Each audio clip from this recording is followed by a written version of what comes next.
아주 낮은 자세로 진지하게 사과드립니다. 이재명 후보가 조국 장관 문제와 관련돼서 공개적인 발언을 거의 한 게 없어요. 이 문제와 관련돼서는 일관된 입장이 있었기 때문에 이거 가지고 이제 민주당 내에서 비토그룹이 생기는 거 아니냐, 뭐 지지가 빠지는 거 아니냐라고 하지만 민주당 당원들은 다 알고 있었던 거죠. 국민들 입장에서는 레디컬한 좌파인 줄 알았는데 요즘에 얘기하는 거 보면 거의 홍준표 후보 옛날에 그대로 따라하시는 거 비슷하거든요. 헷갈려요. 추 전 장관이 굉장히 강하게 또 이렇게 제대로 조율이 좀 안 된 것 같은 느낌이 좀 드는데, 죄송한 얘기지만 열린민주당 쪽에서 윤석열 후보를 찍을 건 아니지 않습니까? 아니 뭐 간단한 말로 얘기로 윤석열 후보가 박근혜 대통령 구속시킨 사람인데 어떻게 대통령 후보가 될 수 있느냐라고 그 당에서 지금 따져서 뭐 내부적으로는 있지만 그것 때문에 뭐 그러니까 그것 때문에 이재명을 당의 지지하진 정하거나, 않죠. 예, 뭐 주류가 변화가나 이런 것이 아닌 것처럼 뭐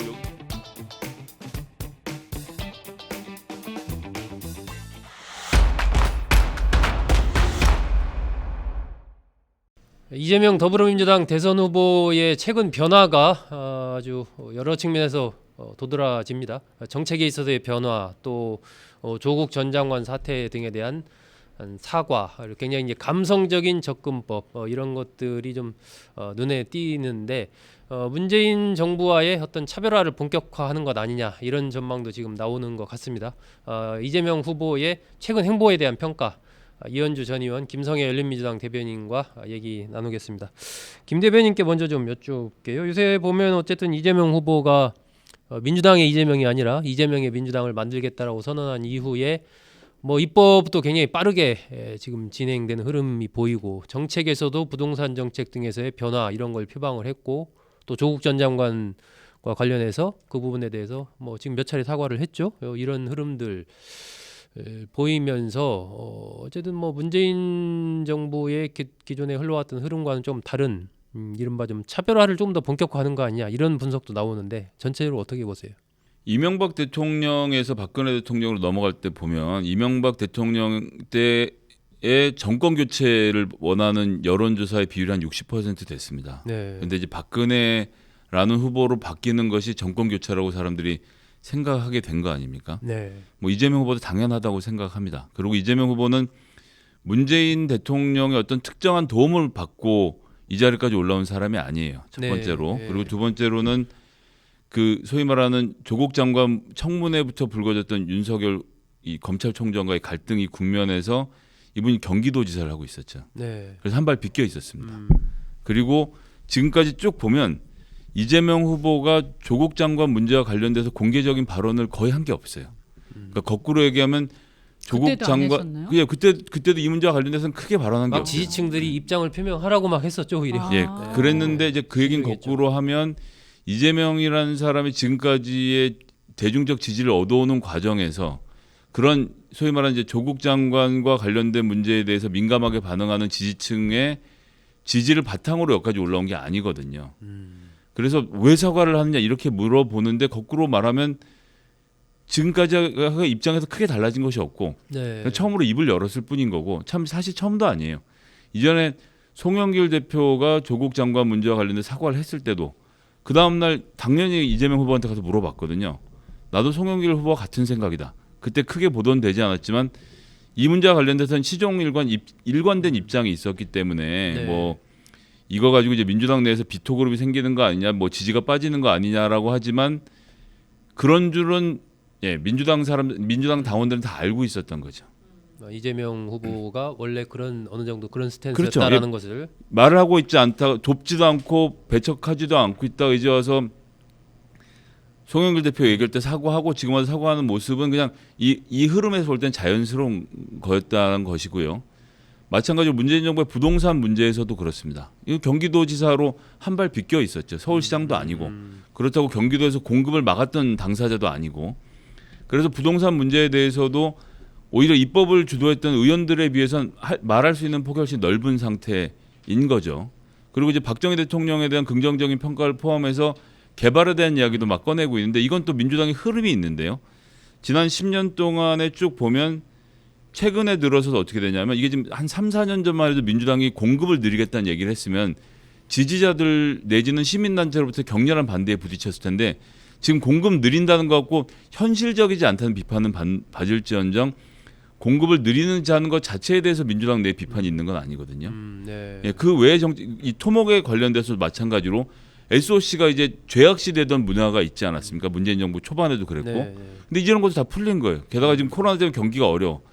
그럼 국가가 있는 돈을 쏟아 부어서라도 뭐라도 해야 되는 거 아니냐. 뭐라는 것에 민주당의 지지자들까지 지금 따라가고 있는 입장이기 때문에 그래서 이건 이제 이재명 도지사가 굳이 문재인 정부하고 차별할 시도하려고 하지 않아도 네. 그러니까 이제 문재인 정부에서 민주당 지지자들의 의식적 흐름이 이미 넘어와 있는 상태이기 때문에 여기에 같이 새를 만들어 가는 것이라서 그래서 부동산 문제에 대해서 확장 공급에 대한 이야기를 충분히 할 수 있는 것이고 그러기 위해선 토목공사도 필요하면 여기저기다 하자. 네. 뭐 공항도 짓고 뭐도 하고 이제 이런 거 이제 대규모 토목공사를 일으키는 데 대한 지지층의 거부감이 없는 상태. 거기다 조국 문제에 대해서도 행정가로서 비껴나가 있다가 이제 대통령으로 자기 입장을 밝히는 것이기 때문에 저는 내부의 반발은 최소화하면서 밖으로의 확장을 꾀한다. 그리고 마지막 하나만 더 말씀드리면 코로나로 어려운 사정에서 이제 김종인 선대위원장까지 들어와서 양극화 문제에 대한 본격적인 문제 제기를 하면서 확장 재정 얘기를 할 거거든요. 지금 문재인 정부는 확장 재정을 대통령이 하라고 했음에도 불구하고 기획재정부가 막아왔단 말이에요. 그래서 이 지점에 대해서 이 문재인 정부의 기획재정부에 대한 대대적인 공격 이건 이재명 후보가 하고 있고 할 거라고 생각을 하고요. 네. 이런 점에서 차별화를 이루는 것은 저는 선거 전략성은 좋다고 생각합니다. 아, 차별화는 어떻게 보면 의식의 흐름상 이미 상당 부분 지점이 옮겨진 지점이 있고 더 선거 전략상으로도 바람직하다. 네. 이현주 의원님 어떻게 보세요? 이재명 후보 요새 헷갈려요. 그래서 아니 원래 이런 사람이었나 아니, 그러니까 헷갈려요? 원래 이런 사람이었나 아니면 지금 쇼를 하는 건가? 아직은 진정성을 그렇죠. 느끼진 특히 못하겠다 이런 이제 말씀이시네요. 국민들 입장에서는 굉장히 그 레디컬한 좌파인 줄 알았는데 요즘에 얘기하는 거 보면 거의 홍준표 후보 옛날에 그 공약하신 거 그대로 따라하시는 거 비슷하거든요. 솔직히 저는 내용을 좀 아니까 그럼 예를 들면 확장적 공급 정책 이거 250만 호에다가 100만 호의 기본 주택인데 100만 호의 기본 주택의 내용을 보면 이게요. 홍준표 후보가 발표했던 그 쿼터제하고 거의 비슷해요. 그 싱가포르의 주택이 그 고급형 그 중고급형 임대를 말하는 거지 않습니까? 그런데다가 서울 경기권에 그 고밀도 개발을 하겠다 대신에 개발 이익은 환수하고 그것도 똑같은 얘기를 하고 있는 거예요 지금. 홍준표 따라하기를 하고 있다. 그러니까 지금 따라하기 하고 있어요. 좀 심하게 따라하고 있어요. 제가 이렇게 보면요 다 똑같아요. 다 똑같아요. 거의 똑같아요. 보면 얘기하는 거나 뭐 이렇게 방향성이나 이런 게 그러니까 이 사람의 노선이 뭐지? 막 헷갈리는 거예요. 그런데 이제 또 우리 당은 저 국민의힘은 말이죠. 지금 김종인 위원장 오시고 나서 사실 제가 보니까 뭐 코로나도 그렇고 확장적 재정 정책을 본격화하실 것 같아요. 네. 원래 또 이분은 그쪽의 노선이고 사실은 삼인주의자에 가깝죠. 네. 우리 당하고는 경제 정책이나 노선이 맞지는 않아요. 사실 그것 때문에 지금 김병준 위원장하고 지금 부딪히고 있는 거 아닙니까? 그런데 이제 이렇게 되면 확장적 재정 정책이라는 면에서 사실 우리가 이제 저는 그동안에 우리 당이 아마도 이재명 후보의 그 경제 정책이나 정책적인 측면에서 이 퍼주기를 가지고 비판을 많이 할 것이다. 또 실제로 그 전에 보면 많이 비판했었죠. 기본소득이라든가.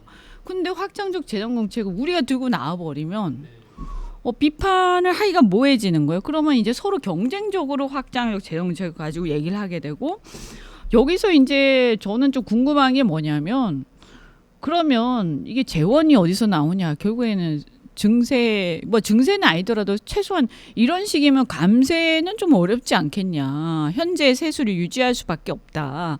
그러면 이제 저는 아직도 이제 조금 의문이 이 부분은 이제 우리 당 내에서도 좀 정리가 돼야 될 것 같아요. 왜냐하면 지금 종부세라든지 여러 가지 이제 부동산 세제 문제라든지 이런 것들 때문에 사실 굉장히 뜨겁고요. 뭐 정책적인 차별 지점이 거의 없어지는 거예요. 그래서 지금 이 부분은 아마 우리 당 내에서는 아직까지 정리가 좀 안 돼 있는 거 아니냐. 이렇게 세력별로 생각들이 좀 다른 것 같다 이런 생각이 들고요.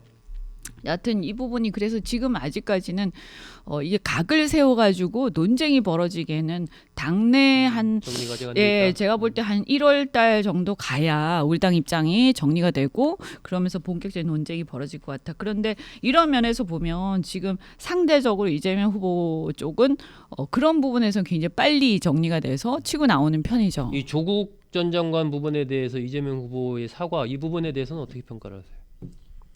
이건 뭐 사실은 이거 안 하고 어떻게 선거를 치르나. 왜냐하면 결국에는 탈진보라는 사람들의 또는 이제 호남 쪽의 젊은이들 약간 민주당에 대해서 비판적인 중도층 젊은이들의 상당수가 특히 젊은 층에서는 네. 그러니까 나이가 드신 분들은 이제 경제적인 문제라든지 아까 세금이라든지 이런 것들 때문에 문재인 정 반문 심리가 좀 있는데 젊은 사람들은 제가 볼 때 어쨌든 조국이거든요. 그런데 이거에 대해서 뭐 비판을 안 하고 저 젊은 2030들의 어떤 중도층의 표를 얻을 수 있겠냐? 그럼 이거는 불가피한 거라고 보고요.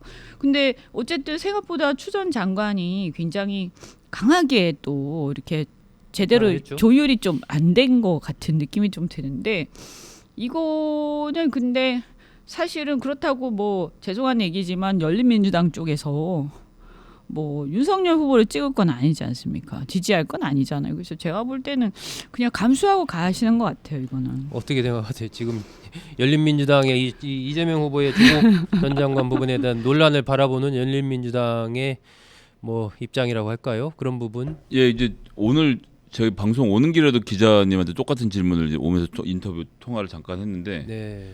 그러니까 이제 열린민주당이 조국 수호 정당이다 이렇게 언론이 생각하고 계시고 뭐 그렇게 말씀하신 당원들이 계신 것도 사실이고 검찰 개혁과 관련돼서 피해자인 조국 교수에 대한 여러 가지 우리가 옹호를 했던 것도 사실인데 정치라는 건 그거보다 훨씬 복잡하지 않습니까? 그러니까 하나를 가지고 뭐 지지를 한다, 철회한다 이런 문제가 아니라서 그 저희 당으로도 당의 입장이 뭐냐 이재명 후보의 이런 발언에 대한 이런 개개 발언 남의 당 대선 후보가 하는 개개 발언에 대한 다른 당의 입장이라는 게 있을 리가 없지 않습니까? 네. 예, 그렇기 때문에 조국 장관 관련된 문제에서는 마찬가지라고 봅니다. 뭐 개별 의원들이나 당원들이 각각 느끼는 심정의 차이는 있을지 모르겠지만 이것 자체가 주요한 의제가 된다라고 생각하지 않고요. 그것보다는 예, 정권 재창출을 어떻게 하는 것이 맞는 것이냐에 대해서 당원들의 논의는 훨씬 더 모여 있고 네. 합당과 관련돼서 마찬가지로 그렇다라면 이게 시너지를 만드는 합당이어야 되는데 그러려고 하면 지금 하고 있는 우리가 상상할 수 있는 범위 안에서 얘기를 하면 유권자들 보기에 세석의 열린민주당이 민주당을 합치는 게 무슨 감동을 만들어 주겠습니까? 오히려 그런 점에서는 저희는 정치 혁신에 대한 이야기를 민주당이 더 많이 하고 있고요. 비례대표제 공천 제도를 당원들에게 돌려주는 것을 포함한 당원 민주주의를 어떻게 구현하는 정당으로 거듭날 것이냐에 대해서 대답을 하라는 요구를 즉 정치 혁신에 대한 요구를 하고 있고 그런 주장에 대해서 민주당의 답을 기다리고 그렇게 협상을 하고 있는 상황입니다. 아 그렇군요. 이 조국 전 장관 이런 부분은 큰 어떤 변수가 되기는 어렵다. 예, 뭐 전혀 논의되고 있는 바도 없고 언급되고 있는 바도 없습니다. 없고. 아 결국 그래요? 아마 이제 큰 틀에서 아마 두 분이 말씀하신 그런 이제 정권 재창출이냐 정권 교체냐의 그런 흐름 속에서 이 문제도 아마 놓여 있기 때문에 아니 뭐 간단한 말로 얘기로 윤석열 후보가 박근혜 대통령 구속시킨 사람인데 어떻게 대통령 후보가 될 수 있느냐라고 그 당에서 지금 따져서 후보 비토하자는 사람이 없는 거랑 마찬가지라고 뭐 저는 보는 내부적으로는 있지만 그것 때문에 뭐 겁니다. 그러니까 그것 때문에 당의 이재명을 입장을 지지하진 정하거나 예, 않죠. 뭐 주류가 변하거나 이런 것이 아닌 것처럼 뭐 여기서도 이재명 후보의 발언에 대해서 뭐 불만이 있거나 석연치 않아 하는 사람도 있지만 그것이 지지 후보를 바꾸거나 지지 정당을 바꿀 만큼은 아니라고 보는 거죠. 추 전 장관 같은 경우는 어떻게 보고 뭐 이제 추 전 장관 법무부 장관을 그 한복판에서 이 있었으니까. 사건을 보셨던 분이고 거기에 대해서 이분은 정치적 입장을 밝히신 건데 예, 그건 뭐 그런 정치적 주장 정도를 받아들이면 되지 않겠나 근데 생각합니다. 추 전 장관은 못 견디실 것 같은데. 어쨌든 그렇지 뭐 않을까요? 추 그렇게 전 장관은 막 뭐 거품을- 이제 정치적인 지지자들이 그쪽에 많이 있으니까 막 이런 시점에서 한마디 그 부분 한 것 아닌가 이렇게 뭐 볼 사회 수 있는 대전환 위원장을 맡아서의 역할 뭐 이렇게 해서 앞으로 개혁 과제를 어떻게 세울지 부분에서의 본인의 역할이 있을 거니까 이제 선거 과정을 통해서 공약을 통해서 또 이런 부분들이 좀 작성이 돼 나가겠죠. 어쨌든 전략적으로 조국 문제에 대해서 이게 자꾸 이슈가 커지면요, 민주당은 불리하죠. 이게 뭐 민심뿐만이 아니고 우리 후보가 이제 윤석열 후보잖아요. 근데 이 후보가 뜬 계기가 어쨌거나 그 조국 문제를 수사를 하면서 조국 사태로 인해서 뜬 거기 때문에 그 문제가 불거지고 그게 전선으로 형성되면 형성될수록 윤석열이 뜨게 되는 거죠. 그러니까 민주당 입장에서는 이 문제는 빨리 이렇게 그냥 수습하고 빨리 입장을 정리하고 지나가서 더 이상 이슈가 안 되도록 하는 게, 그래서 뭐 이재명 후보 입장에서는 아마도 이렇게 자꾸 정책이라든가 자신의 이제 강점인 행정력이라든가 이런 쪽으로 이렇게 가기를 원할 겁니다. 아마. 이재명 후보와 이제 문재인 정부와의 어떤 정치적인 차별화. 이 부분 아까 이제 김 대변인은 어떻게 보면 생각도 변했고 어떻게 보면 자연스럽다라고도 얘기했는데 그런 부분은 앞으로 어떻게 더 강화가 될까요? 아니면 그거는 절묘한 뭐 제가 볼 때는 뭐 다 차별화할 거는 아니겠지만 일단 문재인 정권의 정책 중에서 여론의 반응이 별로 안 좋은 것들, 뭐 탈원전 문제라든가 그 다음에 이제 현재 보면 어쨌든 이렇게 부동산 문제라든가 그다음 어쨌든 제가 볼 때는 조세 문제도 뭐 감세까지는 아니더라도 좀 불합리한 것들이 있거든요. 뭐 예를 들면 이렇게 그 거주하고 있는 사람들에 대해서 불가피한 측면들이 있는데 시장이 얼어붙어 있기, 시장이 거래가 안 되다 보니까. 네네. 근데 그런 것들에 대해서 막 징벌적인 막 조세 그 과세를 한다든지 이런 여러 가지 문제들이 있어요. 그리고 노동 문제도 어쨌든 뭐 사실 이렇게 우리가 뭐 그렇다고 이걸 다시 되돌리자 이렇게 말하는 게 과연 맞냐 이런 논란이 있을 수 있지만 너무 지나치게 노동자도 아니고 제가 볼 때 이제 노조에 편향된 그런 정책들이 진행이 되면서 사실은 경영자들 입장에서 기업들이 길을 펴기 힘든 그런 분위기가 분명히 있었단 말이죠. 그래서 이런 여러 가지 문재인 정권 실정에 대해서 이게 이제 정권 교체 욕구로 나오는 거 아니겠어요? 그래서 지금 정권 교체 심리가 뭐 50% 넘다 이러는데, 근데 어쨌든 현재 보면 윤석열 후보가 그 중에서 한 65% 정도밖에 지금 획득을 못 하고 있단 말이에요. 이 상황에서 결국에는 승패는 뭐냐? 정권 교체 욕구가 뭐 50% 넘는데 여기서 지금 윤석열 후보는 그 중에 65 내지 70만 얻고 있다. 나머지 30% 이거를 윤석열 후보가 얼마나 더 땡겨 오느냐? 아니면 이재명 후보가 이분들에 대한 어떤 그 분노를 삭히고 이걸 흡수할 수 있느냐. 거꾸로 야, 저 사람이 돼도 뭐가 많이 바뀌겠네. 이런 느낌을 줄 거냐, 이제 그 싸움인 거죠. 네. 그러니까 이거는 뭐 제가 볼 때는 여기에서 뭐 차별화를 하지 않은 상태에서 대통령 당선되겠다. 그러면 그거는 아주 너무나 당연한 산수이기 때문에 예, 그거는 참 그렇게 되면 굉장히 어리석은 거죠. 차별화는 불가피하고 당연한 것이다. 예, 저는 뭐 이거를 얼마나 다만 본인들의 내부 결집을 저해하지 않으면서 이걸 설득해가면서 할 거냐, 그게 관건이겠죠. 줄타기를 어떻게 잡을 수 있느냐. 예, 양당이 다 지금 작두를 타고 있는 중에. 더불어민주당 이재명 후보의 최근 행보, 문재인 정부와의 차별화, 또 조국 전 장관 등에 대한 사태 등에 대한 사과 행보를 어떻게 볼 것인가에 대해서 얘기 나눴습니다.